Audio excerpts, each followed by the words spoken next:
Bonsoir à tous, bienvenue dans Bismart. L'émission, c'est la dernière de la saison et au programme aujourd'hui, on décrypte comme chaque mois les mots de la com. Ce sera en compagnie de Charlotte Fessou de l'agence W. On parlera brand architecture. On sera également en compagnie du patron d'Epner pour parler logistique et tous les enjeux qui sont ceux de ce secteur aujourd'hui. Epner est une entreprise familiale quasi centenaire et on décryptera un peu tout ce qu'elle traverse en ce moment avec son PDG. On sera ensuite avec Marie-Caroline Edenreich qui est la fondatrice et présidente de Mikasa et Sukasa. Peut-être que vous avez envie d'échanger ou de louer votre maison pour cet été. Eh bien, elle a bâti un site qui s'appuie sur la confiance. On en parlera dans quelques instants. Et puis on terminera avec l'un des nouveaux entrants du e-commerce en France, puisqu'il s'agit de Lidl qui a lancé il y a à peu près un mois maintenant son site de e-commerce dédié aux non-alimentaires. Sa stratégie sera expliquée dans quelques instants, ainsi que le premier bilan de ce mois d'exploitation de ce site internet. C'est Bismart l'émission, c'est parti.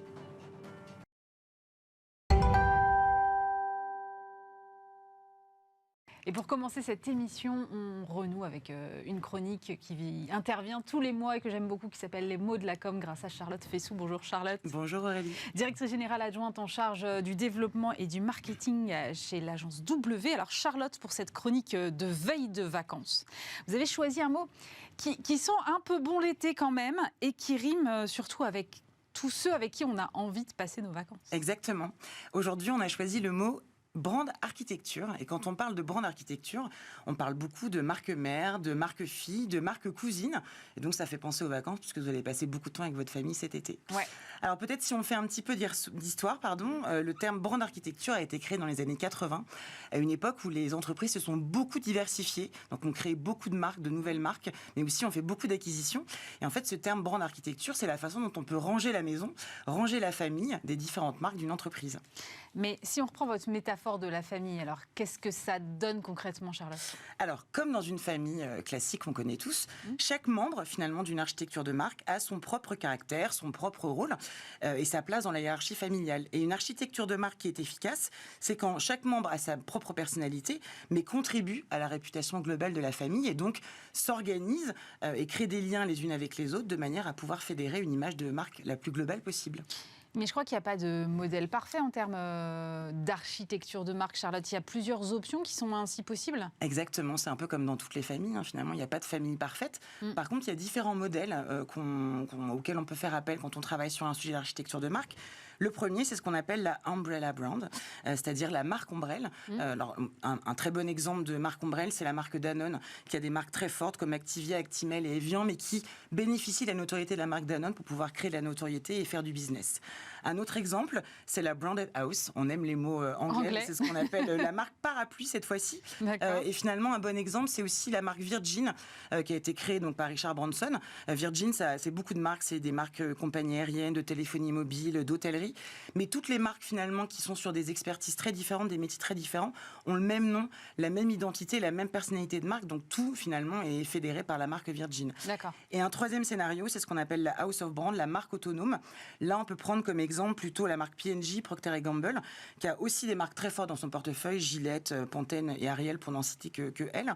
Mais finalement, la marque P&G est très peu présente dans les interactions commerciales de ces marques avec leurs consommateurs. C'est plutôt une marque, on va dire, holding. Et donc, c'est une troisième option possible.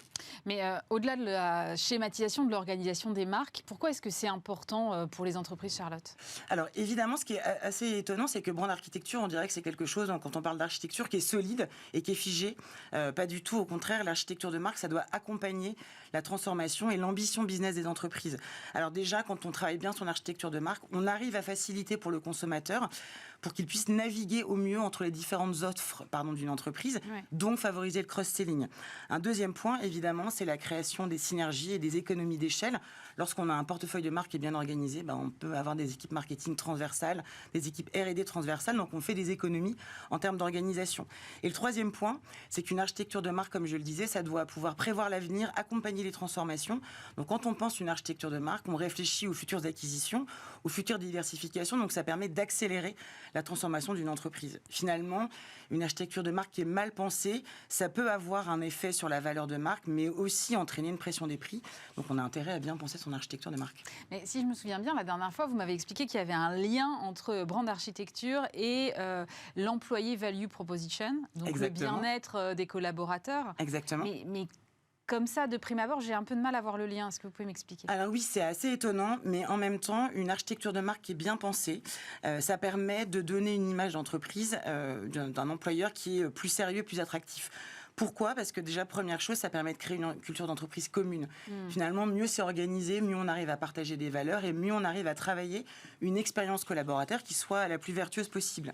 Mais une notion aussi qui est très importante quand on travaille sur un sujet de brand architecture pour les collaborateurs ou les futurs collaborateurs, c'est la capacité qu'une architecture de marque a de clarifier les opportunités de carrière qu'on peut proposer à un collaborateur. On peut passer d'une marque à une autre ou progresser dans l'organisation. Et c'est beaucoup plus lisible quand l'architecture de marque est bien pensée. Et comment est-ce que justement les entreprises peuvent travailler sur ces problématiques-là ? Oui, alors nous, en tant qu'agence, quand on travaille avec des entreprises, le socle véritable de notre travail, c'est la stratégie business, la stratégie de marque, de visibilité, mais aussi les ambitions commerciales et de business. Oui, donc ça, c'est toujours vraiment au service de la performance de toute façon. Évidemment, puisque tous les mots qu'on travaille ensemble sont au service de la performance. Alors, un point qui est essentiel, c'est d'évaluer les marques en présence. Ne pas uniquement les évaluer sous le prisme de leur image de marque, mais aussi de leur capacité à générer du business, mais aussi leur capacité à engager en interne. Donc, c'est vraiment un travail d'évaluation qui est très complet et qui est très fourni en termes de chiffres et de data. Ensuite, on travaille sur tout ce qui va être structure. Comment est-ce qu'on organise les marques entre elles, mais surtout comment est-ce qu'on travaille une structure qui soit la plus, je dirais, adaptée à accueillir les évolutions stratégiques de l'entreprise. Et ensuite, évidemment, comme je vous le disais, c'est un sujet qu'on travaille et retravaille. Donc, il faut aussi souvent revenir sur des problématiques de migration, étape 1, étape 2, et une architecture de marque ne se fait pas du jour au lendemain. D'accord. Un sujet aussi qui est important, c'est la créativité. On peut aussi être étonné par cet aspect-là, mais finalement, les logos, les territoires de marque, les mots employés par les différentes marques dans un portefeuille créer de la synergie ou créer de la singularité. On parle beaucoup chez nous de fix and flex, qui est une expression que j'aime beaucoup. Le fixe, comment est-ce qu'on arrive à trouver des ingrédients de cohérence, et le flex, comment est-ce qu'on arrive à trouver des ingrédients visuels ou de mots qui permettent à chacune des marques de valoriser leur singularité, leur spécificité par rapport à leur marché. C'est un sujet passionnant. Donc si je comprends bien, l'architecture de marque, c'est important pour l'efficacité commerciale, oui, mais aussi pour la culture interne. Exactement. Ça permet d'activer ces deux leviers qui sont finalement essentiels dans une autre terminologie qui est extrêmement importante pour les entreprises, qui est la valeur financière de la marque, la brand valuation, la brand value.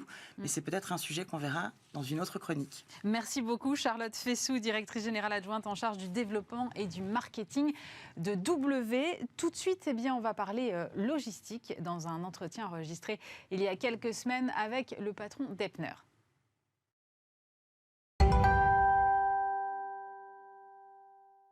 Et on parle logistique maintenant puisque je reçois Jean-Thomas Schmitt. Bonjour. Bonjour. Vous êtes PDG du groupe Epner, société de transport et de logistique créée en 1925 par votre arrière-grand-père. Entreprise donc quasi centenaire et qui vient de franchir en 2022 le milliard d'euros de chiffre d'affaires. C'est le résultat, j'imagine, d'une vision long terme qui est un peu souvent le propre des entreprises familiales. Oui, absolument. Je vous remercie de le souligner. C'est une excellente entrée en matière. Effectivement, un des grands atouts des entreprises familiales et de la nôtre, donc, puisque je suis le représentant de la 4e génération, c'est de travailler sur le très long terme et d'avoir une constance dans la stratégie, etc. Alors, c'est une entreprise qui est bientôt centenaire, pas encore. Donc, on ne fait pas correspondre le milliard au centenaire, mais quasiment, puisqu'on a été créé en 1925. En tout cas, mon arrière-grand-père a racheté à l'époque une petite entreprise qui avait des chevaux au bord du Rhin et qui s'occupait du transport entre Strasbourg et Kiel, donc entre la France et l'Allemagne par définition. C'est resté l'ADN du groupe. Donc vous voyez, il y a une fil rouge permanent depuis cette époque-là. Et effectivement, entre mon arrière-grand-père qui a créé ça et moi-même, il y a eu 4 générations qui se sont succédées avec une constance dans la stratégie et un élargissement progressif de l'empreinte géographique, notamment de l'entreprise, mais aussi de ses gammes de produits, mais qui correspond toujours à un focus international avec aussi une constance dans notamment le modèle de management très intrapreneurial basé sur le principe de subsidiarité. Donc tout ça fait notre force aujourd'hui dans la continuité, évidemment, avec des amendements à notre feuille de route stratégique et de plus en plus, étant donné le nombre de challenges qu'on a à relever aujourd'hui. Justement, opérationnellement, comment ça s'est passé, la mise en application de cette vision ? En fait, la vision de départ de mon arrière-grand-père, alors juste pour l'anecdote, il avait racheté cette entreprise parce qu'il y avait plus, lui c'était un paysan, il y avait plus de chevaux dans cette entreprise que le plus gros paysan de son village. Donc en fait, il n'y avait pas du tout de volonté au départ de faire du transport. En tout cas, c'est une anecdote que j'aime bien. Non, ensuite, il a apprécié ce modèle-là, et puis est arrivée la guerre, l'entreprise a été mise évidemment en suspens, et elle a repris a posteriori de la guerre, et là, mon grand-père a développé l'entreprise dans son bassin d'origine, parce qu'à l'époque, c'était très, très, très éclaté avec des acteurs locaux, ce qu'on appelle des local heroes, etc., qui étaient très forts dans leur bassin. Et puis, il s'est implanté à Paris, à Nancy, à Strasbourg, mais c'était assez limité. C'était des coopérations très larges. Le transport était évidemment moins développé, beaucoup moins mondialisé qu'il ne l'est aujourd'hui, même pas européanisé, etc. Et puis, mon père est arrivé, voyant sans doute l'émergence de l'Europe beaucoup plus fortement et avec cette vision que l'Europe allait se développer. Il a entrepris d'une part, de continuer à... alors, mon grand-père avait aussi développé en Allemagne. Donc, voilà, finalement, en Allemagne, à la fin des années 60, quand mon père a pris, il y avait plus d'agences en Allemagne qu'en France. Ah ouais. Donc, voilà. Mais ça correspondait vraiment à l'ADN initial franco-allemand. Et puis, mon père a vraiment compris que le marché européen allait se développer et il voulait attirer à lui les meilleurs partenaires européens, qui étaient aussi un peu sur le même modèle que ce qu'il y avait en France, c'est-à-dire des acteurs locaux très forts, etc., très structurés, en particulier en Allemagne. Et là, il a compris que Strasbourg ne pouvait pas être l'alpha et l'oméga de l'attractivité de ces partenaires-là. Du coup, il a grandi à Paris. Il a racheté des entreprises d'abord pour s'étendre du Bas-Rhin au Rhin, puis ensuite de l'Alsace à l'est de la France, en rachetant notamment une entreprise qui lui permettait de couvrir cet est-là, pour finir finalement en 2005 par acheter une autre entreprise qui lui permettait de couvrir l'intégralité du territoire. Et on pourra en reparler, mais derrière, ce qui nous permet aujourd'hui d'atteindre le milliard, c'est qu'à ma génération, après avoir couvert l'Alsace chez mon grand-père, la France chez mon père, aujourd'hui, je m'étends à l'échelle européenne beaucoup plus largement. C'est marrant parce qu'en fait, vous parlez beaucoup d'ancrage local et pourtant, on va y revenir après, mais vous êtes un groupe international. Votre ADN, c'est quoi? C'est le local ou c'est l'international? Les deux, mon capitaine. Alors, parce que je pense que notre principe de subsidiarité, si vous voulez, hein, il y a des bassins d'emploi et des bassins industriels qui ne sont pas comparables. On ne parle pas de la même chose à Lyon ou à Lille ou à Strasbourg ou à Paris, etc. Il y a des déséquilibres de flux qui s'opèrent, etc. Et puis, il y a des attentes de nos clients qui n'ont pas forcément les mêmes marchés localement, à la distribution, mais aussi industriellement. Et donc, il faut qu'on s'adapte. Donc, effectivement, il y a une volonté dans notre modèle opérationnel d'appuyer sur la subsidiarité, la délégation, l'autonomie de nos managers pour être efficaces non seulement vis-à-vis de leurs clients, mais aussi vis-à-vis de leurs fournisseurs, parce qu'on n'a pas non plus les mêmes bassins de fournisseurs, on n'a pas non plus les mêmes bassins d'emploi, donc aussi vis-à-vis des collaborateurs, mais dans le cadre d'un développement plus vertical à l'international, et tout en s'appuyant effectivement sur les particularités locales. C'est pareil, en Allemagne, vous n'avez évidemment pas... Berlin est très peu industrialisé, Munich est très peu industrialisé, et pourtant on y est présent dans les deux cas. Et à côté de ça, on a une autre approche dans le Baden-Württemberg ou à Düsseldorf. Je pense qu'il faut s'adapter très spécifiquement aux avantages et inconvénients des différents bassins. Néanmoins, il faut avoir une stratégie plus globale de présence et de développement de notre activité, à la fois géographique, mais aussi en termes de gamme, comme on a pu le faire récemment dans l'acquisition d'une entreprise qui nous a permis à la fois de nous étendre sur le plan géographique, mais aussi sur le plan de la gamme de produits, puisque c'était une spécialisée dans le stockage et le transport de produits dangereux. Voilà un peu la constance, mais effectivement, c'est un juste équilibre, un matriciel assez fort entre les deux sujets. Sur les expertises, vous parlez de transport dangereux. Je crois que vous avez aussi développé quelque chose du côté du transport de médicaments. Absolument. Pourquoi c'est vertical? C'est des verticales qui sont complémentaires aux choses que vous faites déjà, qui vous donnent une spécificité supplémentaire vis-à-vis d'une concurrence, par exemple? Oui, tout à fait. C'est des éléments de démarcation vis-à-vis de la concurrence. D'abord, c'est des produits qui demandent, en fait... On a, en règle générale, nous, on est positionné, on se définit comme créateur de solutions de transport et logistique, on est multimodaux et on a une approche assez industrielle. C'est-à-dire que, effectivement, on fait rentrer quand même nos clients dans une démarche générale parce qu'on ne peut pas se permettre de customiser pour chacun de nos clients, chacune de nos démarches, etc. Mais par exemple, ces deux filières-là, le médicament, on se doute bien qu'il y a quand même un certain nombre de choses autour de la température dirigée, autour des principes de précaution, notamment vis-à-vis de l'intégrité physique de la marchandise, des spoliations de médicaments qui peuvent être un peu sensibles, etc., qui demandent des process très spécifiques. Et de là, il faut une verticale qui soit pas seulement un enjeu marketing, mais aussi un enjeu opérationnel, avec des process bien identifiés qui nous permettent justement de mettre en avant ces points-là vis-à-vis de nos clients. Sur le dangereux, c'est la même chose. On est limité par le nombre de quantités de produits dangereux qu'on peut transporter dans nos camions classiquement. Et donc, du coup, on doit traiter à la fois le stockage, parce que là, pour le coup, ça demande des ICPE, des autorisations, on passe tout de suite sur du Céveso, etc. Ça demande un certain nombre de spécificités à la fois sur le stockage, mais aussi sur le transport. Donc, c'est vraiment... Si vous voulez, c'est pas un enjeu juste marketing, c'est vraiment un enjeu opérationnel qui nécessite vraiment de distinguer le transport de produits classiques. On ne va pas commencer à mettre des barils de produits chimiques épouvantablement puissants avec des petits gâteaux qui sont transportés. Donc voilà, il faut bien distinguer les deux opérationnellement. Mais tout ça au sein de la même entité ou vous avez des filiales On a des filiales bien définies. Alors, sur le transport de médicaments, ça rentre dans nos entités classiques, terrestres, etc. Et les quelques particularités sont traitées de manière bien distincte et de manière ad hoc. Ça pollue pas, j'allais dire, nos process industriels parce que justement nos clients sont prêts à nous accompagner, j'allais dire, sur le plan financier en la matière. En revanche, sur le produit dangereux, on l'a vraiment mis à part pour en faire une business unit qui se développe par elle-même avec ses propres objectifs pour justement éviter, évidemment en cherchant les synergies là où il y en a, mais on ne veut pas non plus gérer de la complexité, on veut gérer de l'efficacité, donc on laisse les BU assez autonomes l'une vis-à-vis de l'autre, sachant que c'est parfois incompatible de transporter les différentes marchandises ensemble. Vous avez dit cette phrase, nous sommes un créateur de solutions logistiques. Absolument. Ça veut dire que si je vous entends bien, ce n'est pas uniquement des camions sur la route. Vous avez quelque chose de beaucoup plus vaste que ça. C'est quoi la logique derrière ? J'ai lu que par exemple vous vous attaquiez au vélo. La livraison par vélo. Alors, on a la chance, excusez-moi, vous aviez peut-être pas fini.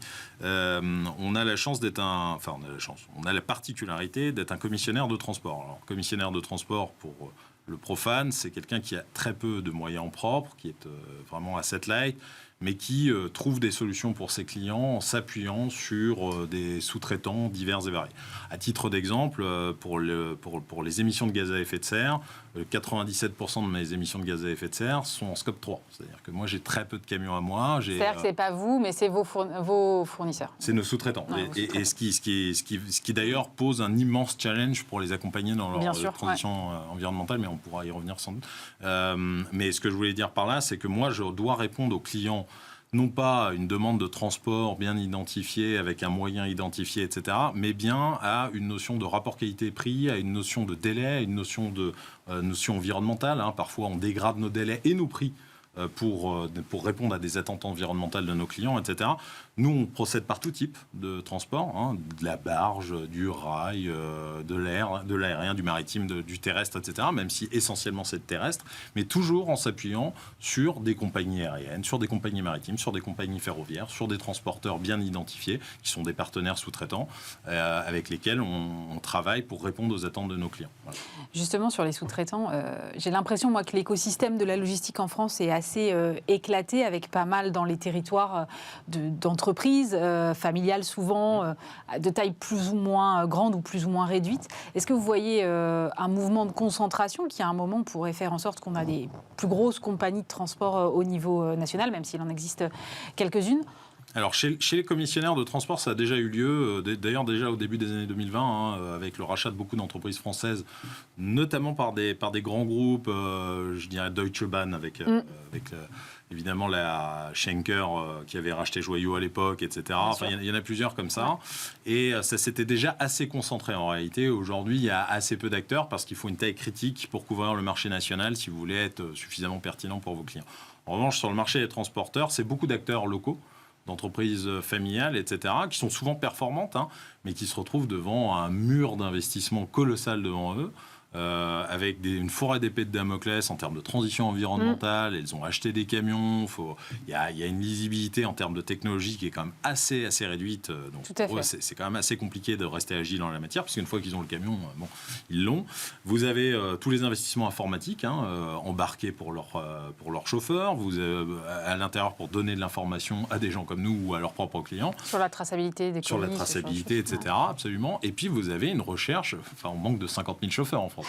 Donc là, effectivement, ça fait plusieurs enjeux qui font qu'on pourrait se dire est-ce qu'il n'y avait pas un peu de concentration ? On sent ces derniers temps, quand on lit la lecture un peu spécialisée, alors il faut trouver les lecteurs de ça, mais il y en a. Et j'en fais partie. On voit effectivement qu'il y a un mouvement de concentration petit à petit, parce qu'effectivement, il faut trouver une certaine, sans parler de taille critique, il faut quand même trouver une certaine taille, une certaine surface de financement pour ces différents enjeux qui sont extrêmement coûteux. Oui, des enjeux extrêmement coûteux. Et c'est là où vous avez sans doute un rôle à jouer sur l'accompagnement. Absolument. Comment vous procédez là-dessus ? Alors, d'abord, on revoit un peu notre... je suis désolé de le dire pour mes clients, mais on se penche de plus en plus sur le fait d'aller chercher l'argent sur celui qui doit le payer originellement. C'est-à-dire le consommateur ? Je pense que c'est des marchés de volume. Donc pendant des années, on a beaucoup pressurisé nos sous-traitants aussi. Et on fait partie de ces gens-là, donc il faut être clair.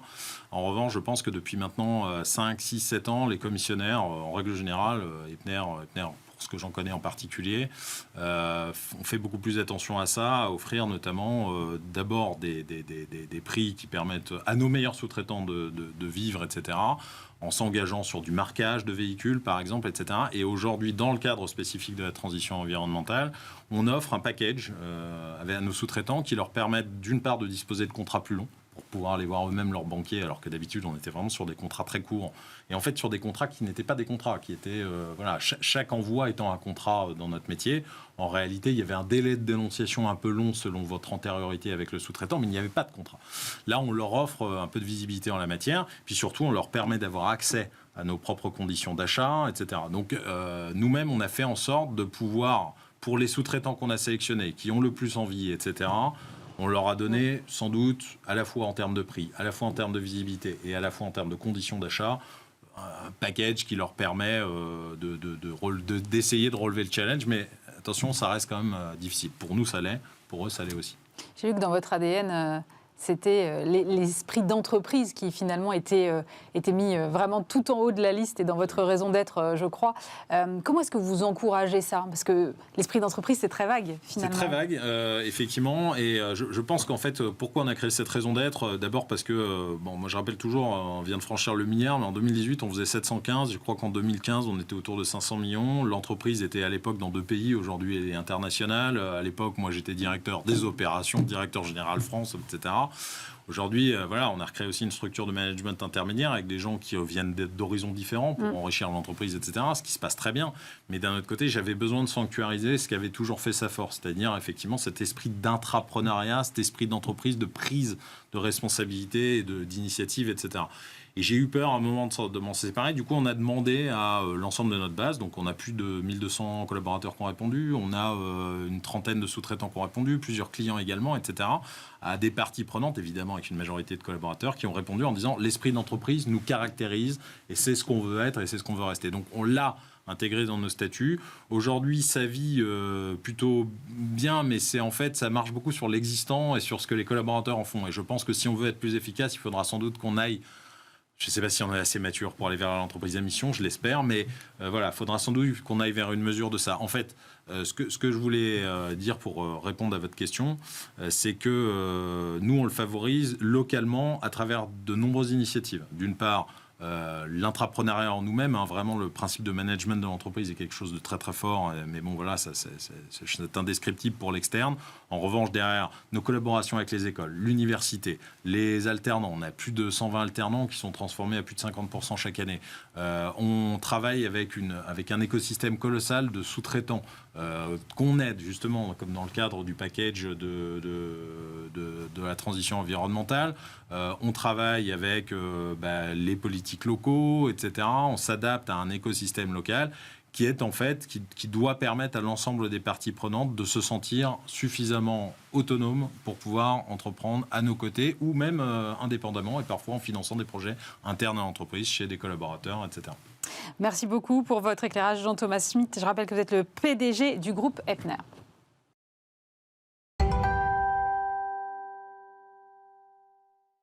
Et puisqu'on aborde la période des vacances, je vous propose tout de suite de louer ou d'échanger sa maison, pourquoi pas, en compagnie de Marie-Caroline Edenreich. Bonjour. Bonjour. Vous êtes la fondatrice et la présidente de Mikasa et Stucasa. C'est donc un site de mise en relation pour louer ou échanger sa maison, si j'ai bien compris. Absolument. Et d'abord, j'aimerais comprendre quelle est l'origine de ce projet, comment vous est venu à l'idée de monter ce site de mise en relation. Alors, au départ, c'est pas du tout un projet pro, c'est un projet perso. En fait, il se trouve que je suis expatriée depuis 15 ans et on a acheté une maison avec mon mari il y a 7 ans. On a voulu la mettre en location parce qu'on n'était pas là. Vous n'étiez pas en France, quoi. On n'était pas en France une grosse partie de l'année.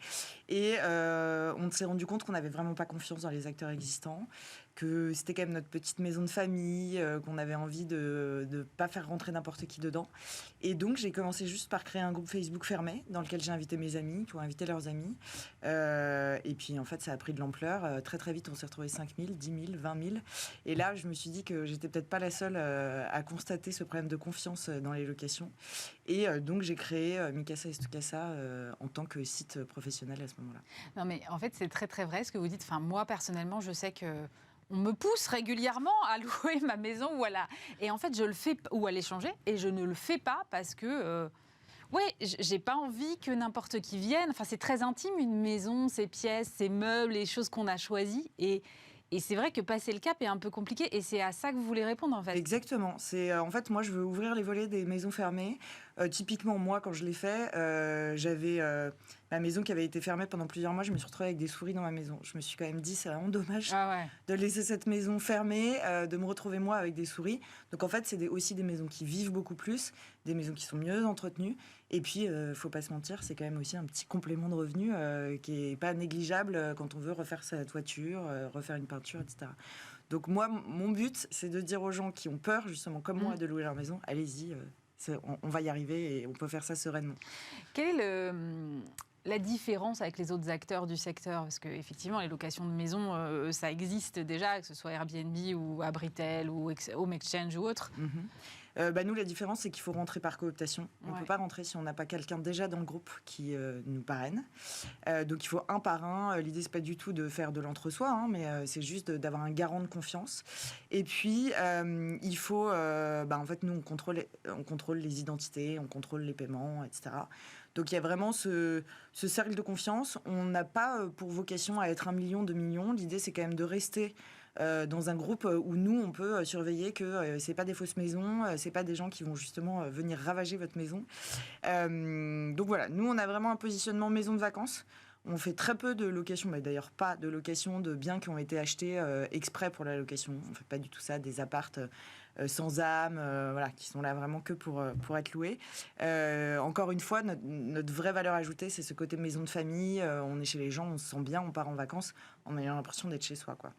Et par exemple, avec la différence avec Gens de Confiance, qui fonctionne aussi sur le même principe, c'est juste que vous êtes vraiment ciblé uniquement sur ça, sur les maisons. Nous, on a décidé de rester que sur de la location de maison. Gens de Confiance, c'est un acteur plus large, effectivement, qui font à peu près les mêmes choses que nous sur la location de vacances.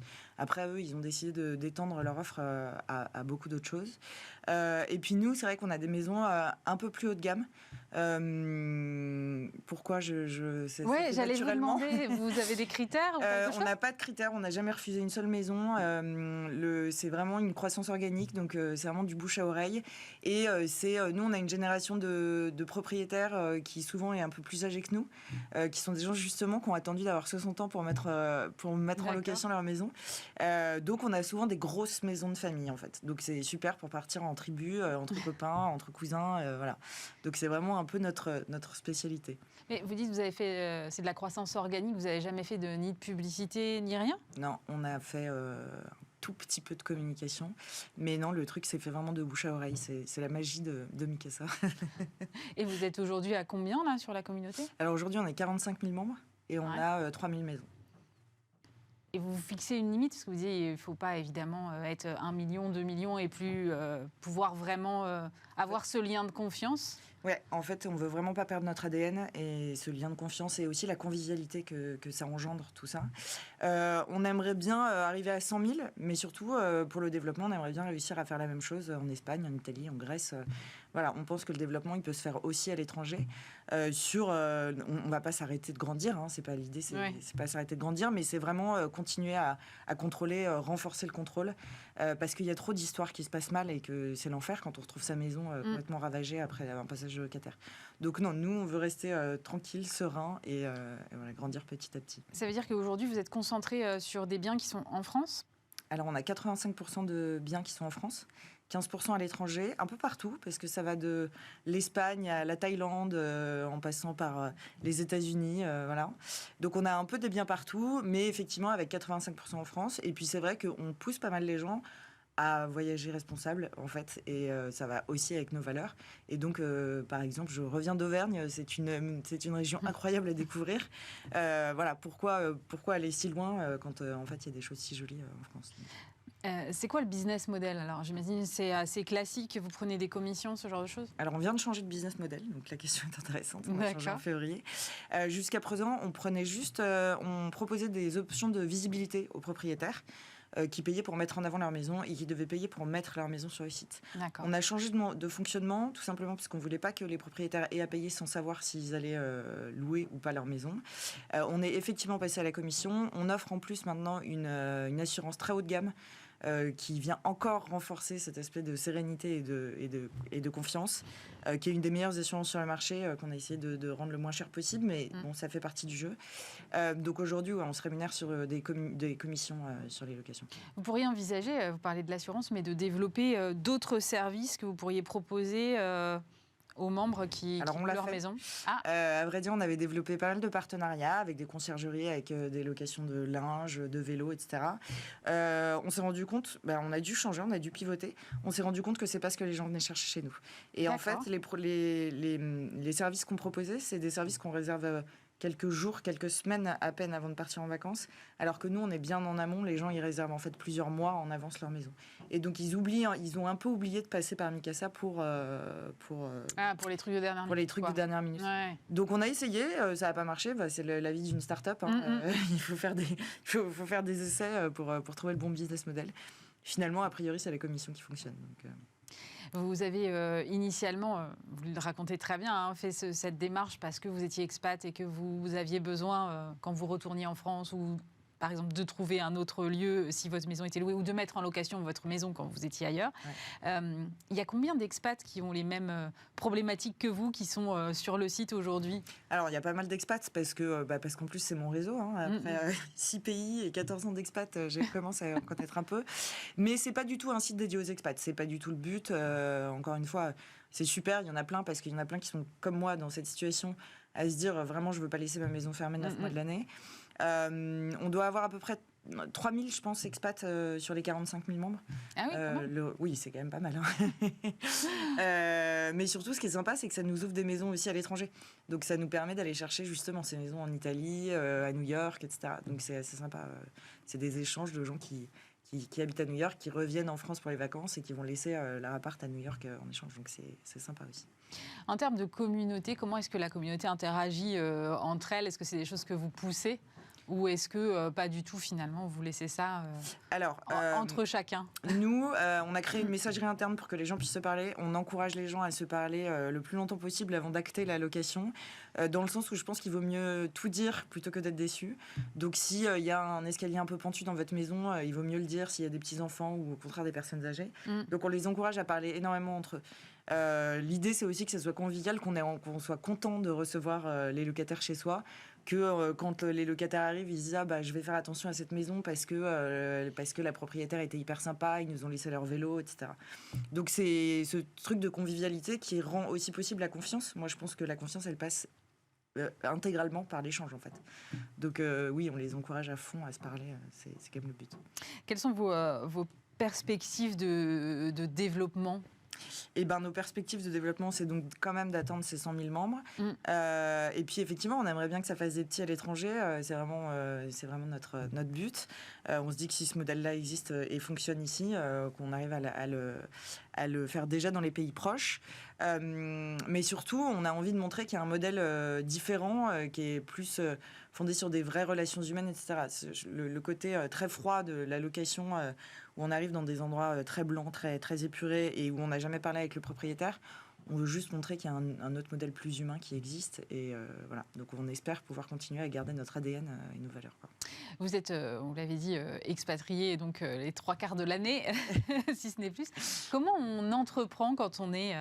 on entreprend un site français dédié à une communauté jusque-là plutôt française. Comment est-ce qu'on entreprend quand on est à l'étranger? Est-ce que le digital, finalement, fait fi de toutes les barrières ou... Franchement, depuis le Covid, il y a eu un avant et un après. C'est vrai que Mikasa est né quand j'étais en Colombie. Entre-temps, je suis partie à Londres, au Gabon, et maintenant, je suis au Vietnam. Voilà. J'ai rencontré mon associé au Gabon. En fait, on est effectivement des travailleurs nomades, comme on dit. C'est faisable parce que tout est digital, parce qu'on fait du service, parce qu'on est énormément porté sur le service client, mais tout ça, on le fait en ligne, en chat. On a des équipes, on a une personne qui s'occupe de la communication qui habite en Afrique du Sud, une autre en Espagne. Voilà. Notre idée, c'est aussi de se dire, ne nous mettons pas de barrières. Et puis ça, c'est un peu un combat perso. Moi, j'ai envie que les gens qui partent en expat puissent quand même réussir à s'épanouir. Et c'est vrai que c'est un truc fort pour moi. J'ai d'ailleurs créé un incubateur pour femmes expats avec un incubateur parisien. L'idée, c'est de effectivement se dire qu'il n'y a plus de frontières, quoi. Et c'est ça qui est génial. Quelle est la problématique quand on est conjoint de expats? Parce que j'entends que c'est ça derrière. Ouais. C'est de rester à la maison et finalement... parce que c'est pas pour soi qu'on part, c'est pour le conjoint. Alors, moi, j'ai quand même l'impression qu'on est parti pour les deux. Moi, quand je suis partie, c'était vraiment un projet de couple. La problématique, c'est effectivement qu'il faut se reconstruire à chaque fois qu'on déménage. Donc, comme dans mon cas, je déménage tous les 2 ans. À un moment, j'ai compris qu'il fallait que je compte que sur moi-même pour bosser. Donc, j'ai monté plusieurs boîtes. Mikasa est la 3e. Et l'idée, c'est de continuer à s'épanouir, en fait. C'est comme quand on reste en France, l'équilibre vie perso, vie pro. Mais maintenant, c'est possible. Je pense qu'il y a 20 ans, c'était beaucoup plus compliqué. Donc aujourd'hui, moi, je pense que évidemment, tous les conjoints d'expat peuvent monter leurs projets, peuvent essayer des choses en tout cas. Et c'est une bonne opportunité pour se remettre un peu en question et tenter des choses qu'on n'aurait peut-être pas fait si on était resté en France. Eh bien, le message est passé. Merci beaucoup, Marie-Caroline Edenrey. Je rappelle que vous êtes la fondatrice et présidente de Mikasa Estukasa.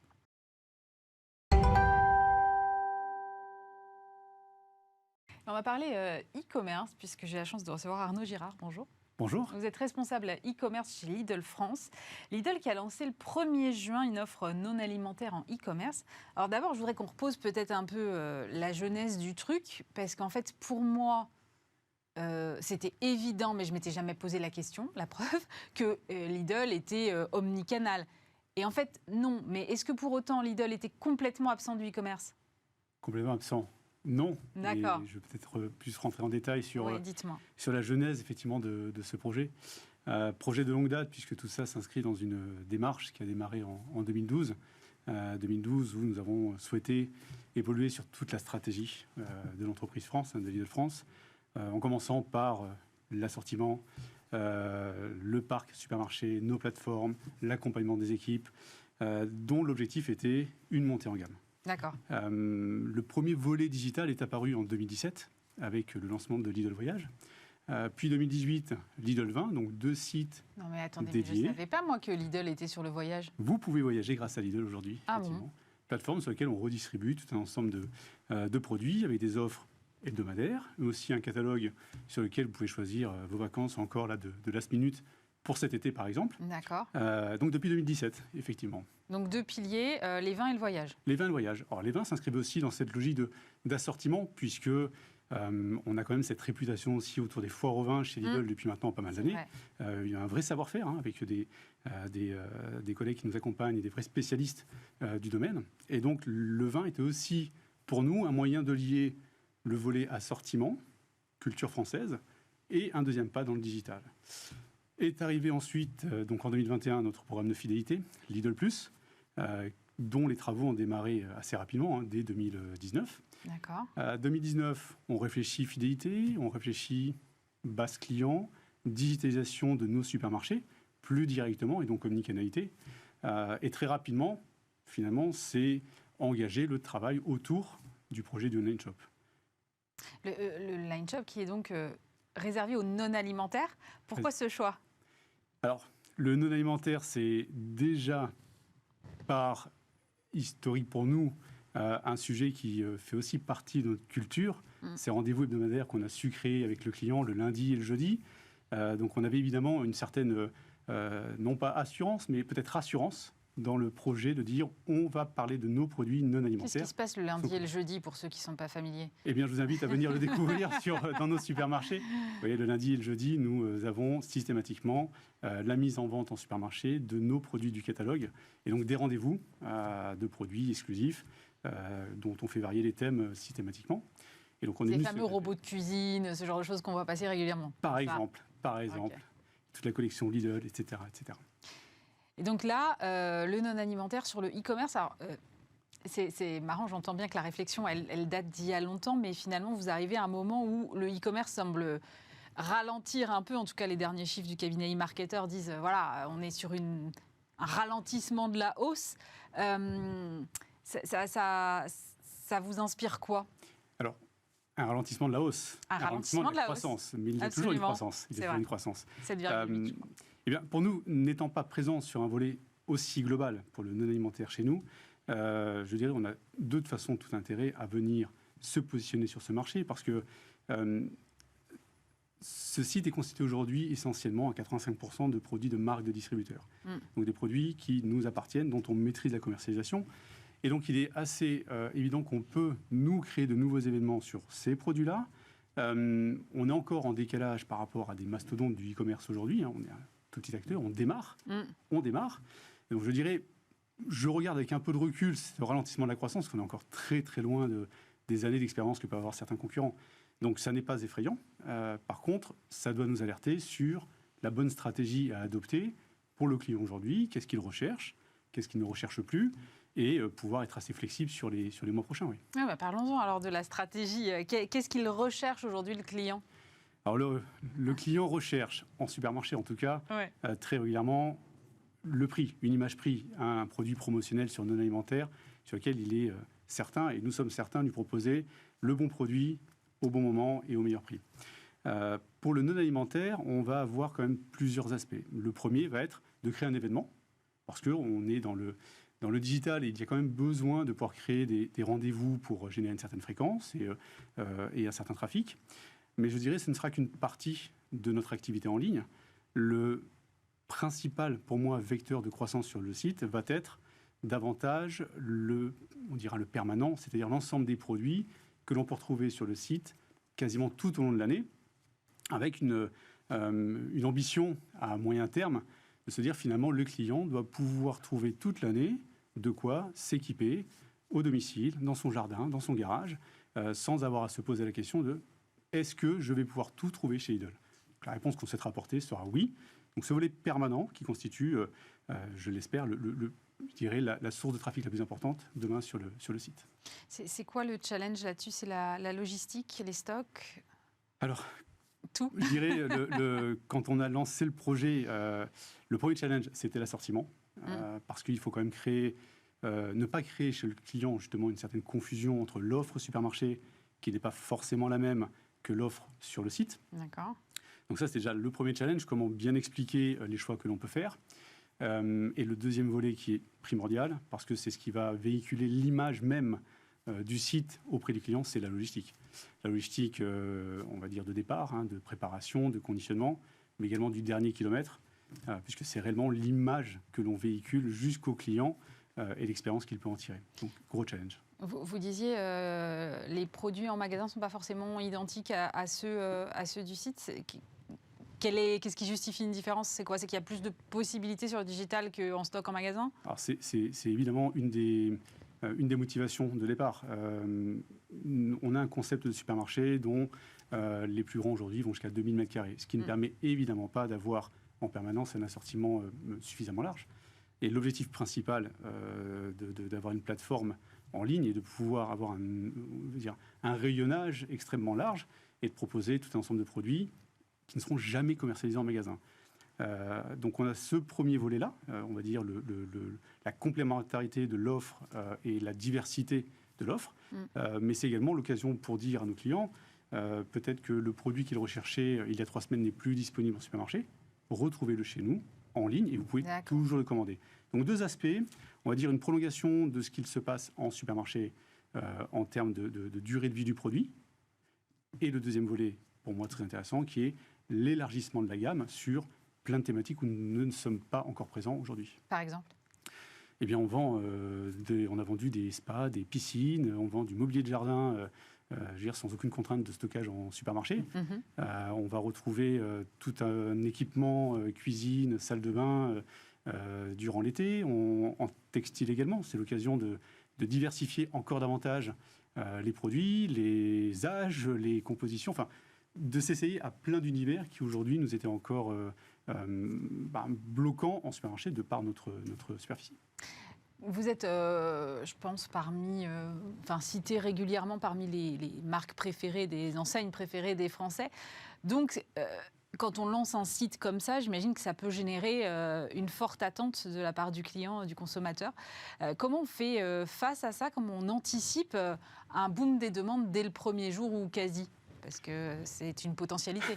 Alors, c'est bien tout notre travail depuis quelques années maintenant de réfléchir à la manière dont tout ça va être accueilli le mieux possible par le client. Alors oui, il y a une attente, mais restant un distributeur alimentaire au départ, il y avait dans l'esprit du client aussi une attente sur le volet alimentaire, ce qu'on ne propose pas. Donc il a déjà fallu expliquer le choix du non-alimentaire pour les questions de simplicité, de logistique et de positionnement. Malgré le fait qu'on sache qu'il y ait une attente forte chez le client, notre principale préoccupation le 1er juin, quand on a dit ce jour-là, on communique, nous avons des offres exclusives, c'était est-ce que tout le monde sera au rendez-vous. Donc malgré tout, on avait, je dirais, comme une rentrée scolaire, une sorte de crainte, d'attente en se disant, voilà, est-ce qu'on va être capable de répondre à tout ça ? Et alors ? Oui, le rendez-vous a été pris, en tout cas par nos clients. On est très, très satisfait du lancement. Évidemment, on aimerait être encore plus précis, être encore plus fiable dans la livraison, être encore plus, je dirais, abouti dans pas mal de process. Mais bon, après un mois d'expérience, l'idée, c'est encore de s'améliorer. Et ça, c'est la prochaine ambition, c'est vraiment de fiabiliser tous nos process, toute notre chaîne logistique, pour s'assurer d'un service optimum. Votre chaîne logistique, elle part d'où ? Vous sourcez où vos produits distributeurs ? Alors, les produits distributeurs sont sourcés pour la plupart en Asie. Ils nous sont livrés via les Pays-Bas. Et notre plateforme de préparation produits est à Roosendaal, qui est à la frontière belge et néerlandaise. Ce qui reste géographiquement assez intéressant pour nous, puisque l'entrée au niveau de la France auprès des principaux hubs se fait soit sur Lille, soit sur Paris. D'accord.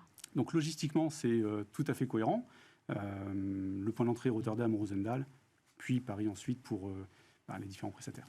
Vous avez, je crois qu'il y a d'autres Lidl dans d'autres pays qui se sont lancés sur ce volet-là de distribuer du non-alimentaire en ligne. Est-ce que vous avez pu, et j'imagine que la réponse est oui, mais est-ce que vous avez pu tirer quelques enseignements de ce qui se fait ailleurs ? Est-ce que les pratiques en France sont d'ailleurs les mêmes que dans les autres pays européens ? Alors, oui, les autres pays. On est le 8e pays aujourd'hui à proposer une offre en ligne, le dernier pays en tout cas. Alors, on s'est évidemment inspiré de ce qui fonctionne chez nos collègues. On est en permanence en contact. On se rencontre de manière trimestrielle pour échanger sur tout cela. On a évidemment adapté le projet à la France parce que, assez naturellement, il y a énormément de législation. Et donc, d'une part, sur la législation, il y a énormément de particularités en France qui nécessitent de s'adapter. Mais le client français a clairement d'autres attentes aussi sur des moyens de paiement, sur des moyens de livraison qu'on retrouve peut-être moins marquantes chez nos pays voisins. Par exemple, sur les moyens de paiement ? Moyens de paiement, je prends toujours un peu l'exemple, mais nos homologues allemands aiment bien encore payer en espèces, par exemple. Ce qui est chez nous complètement inimaginable. Donc, on a dû privilégier des modes de paiement, carte bancaire, carte de crédit et Visa. Ce qui paraît pour nous tellement évident. Ben oui, en fait. C'est pour qui est ça dans que je reste l'inconscient, couette, parce que... mais qu'il faut donc, dans la gestion de ce projet-là, faire intégrer de manière évidente pour tout le monde, en disant, mais nous, le client, c'est alors un certain acteur du paiement, on va dire, tiers, carte bancaire et crédit carte. Et ça, ça paraît basique, mais ce qui était basique au départ du projet a dû être parfaitement adapté et s'assurer qu'on puisse aboutir à une plateforme qui soit simple d'usage et fonctionnelle. L'autre expérience, elle est aussi sur tout l'environnement du site, puisqu'on bénéficie d'un design qui a été entièrement repensé, qui a été initié pour la France. Donc on s'est inspiré de ce qui fonctionnait bien chez les autres et on a corrigé ce qu'on estimait, nous, ne pas être opportun au regard de l'attente du client pour les événements que l'on voulait créer avec eux. Donc voilà, beaucoup d'adaptations, mais voilà, les premiers ont démarré il y a plus d'une dizaine d'années maintenant. Et en termes de produits, les consommateurs français attendent la même chose que les Allemands, par exemple, ou il y a des différences là aussi? Alors non, il y a vraiment des différences. Oui, il y a vraiment des différences et c'est... je dirais c'est une chance, forcément, parce qu'on a l'occasion de pouvoir défendre certains créneaux qui sont extrêmement pertinents en France, sur des moments saisonniers également, qui n'existent pas forcément dans le pays, en Allemagne ou en Belgique. Mais voilà, on va retrouver des critères communs, évidemment. On a quand même, nous, la chance d'avoir tout un ensemble côtier, d'avoir des sonorités très marquées. Et on est actuellement en pleine campagne saisonnière sur tous les produits pour aller en vacances, par exemple. Et on peut toucher le client beaucoup plus rapidement parce que dès qu'on parle de plage, ça parle immédiatement français. Les étrangers, en tout cas pour les Belges, les Allemands ou autres, vont avoir ces attentes-là, mais pas forcément sur des mêmes timings ou des mêmes rendez-vous. D'accord. Donc on a des produits très très prisés en France. Ouais. Et sur la logistique du dernier kilomètre, tout à l'heure vous disiez c'est aussi un enjeu. Comment ça fonctionne? Est-ce que vous faites la livraison à domicile, la livraison en magasin, du click and collect ailleurs? On se devait d'être aux normes du marché français. Ouais. Le marché français, la norme, c'est d'une part le domicile, le point relais, quels que soient les acteurs. Le point relais qui est une spécificité pour le coup française, avec un maillage territorial qui est juste exceptionnel, contrairement à nos homologues. Alors ça monte en puissance à côté, mais on a été assez précurseurs dedans. Et les consignes de livraison également, avec Mondial Relais, avec lequel on a pu signer donc, depuis maintenant 1 an et demi un partenariat pour installer des consignes sur nos points de vente, ce qui permet à tout client qui commande sur le shop, sur le site Lidl FR, de pouvoir aussi se faire livrer indirectement sur nos points de vente, sans avoir à gérer, on va dire, le service client tel qu'on peut le connaître sur du click and collect. Est-ce qu'il faut s'attendre à ce que cette phase dédiée au non-alimentaire nous amène, vous me voyez venir, à l'alimentaire? Alors, comme on le dit souvent, il ne faut jamais dire jamais, mais très clairement, aujourd'hui, je n'ai rien dans mes tiroirs qui sont en attente sur cela. Il y a quand même un métier, au départ, qui est la distribution pour nous. On a un maillage et une couverture territoriale qui fait qu'on a la chance de ne pas forcément avoir besoin immédiatement d'avoir un parc de drive, puisqu'on parle du drive et du click and collect. Voilà, nos clients, 66% des Français aujourd'hui sont à moins de 10 minutes d'un supermarché, et notre concept de supermarché se veut... 70% des Français sont à moins de 10 minutes d'un Lidl. Oui, on a la chance d'avoir cette couverture. 1598, 1600 supermarchés aujourd'hui. Et le concept même de supermarché à taille raisonnée et volontaire fait qu'on se doit de pouvoir faire ses courses chez nous rapidement.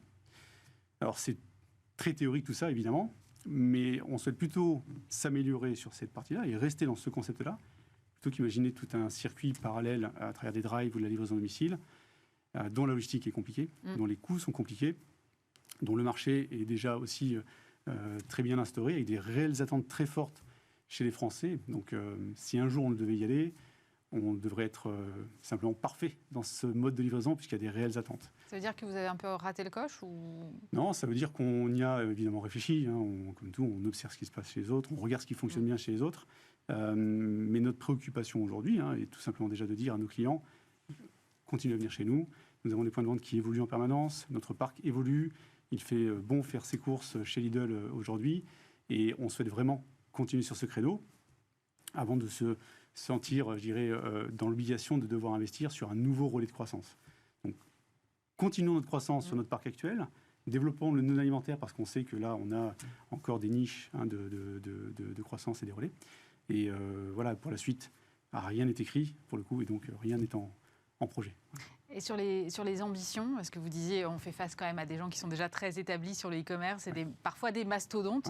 Et donc, quelles sont les ambitions à, admettons, 5 ans? Vous imaginez vous situer à quelle échelle? Alors, on réfléchit à nos ambitions. Quel barreau de l'échelle? On réfléchit à nos ambitions à 2030 en ce moment, donc on est déjà dans ces perspectives. Quand on regarde on va dire le volet des acteurs e-commerce et en termes de positionnement chiffre d'affaires, on espère pouvoir se situer dans le top 30 demain, ce qui serait pour un distributeur, on va dire alimentaire, qui propose une gamme de produits à 85% de marques de distributeurs, ce serait déjà extrêmement bien. Merci beaucoup pour ces précisions, Arnaud Girard. Je rappelle que vous êtes responsable e-commerce chez Lidl France. C'est la fin de cette émission. Merci bien sûr de nous avoir suivis. Bismart, l'émission va prendre ses quartiers d'été. Stéphane et moi-même vous proposons tout au long des vacances d'été de ces 2 mois des rediffusions des meilleures interviews que nous avons pu réaliser et eu la chance de vous présenter. Vous pouvez évidemment retrouver tous ces épisodes en podcast sur l'ensemble de vos plateformes, mais en replay sur le site bismart.fr. Je vous souhaite un très bel été sur Bismart.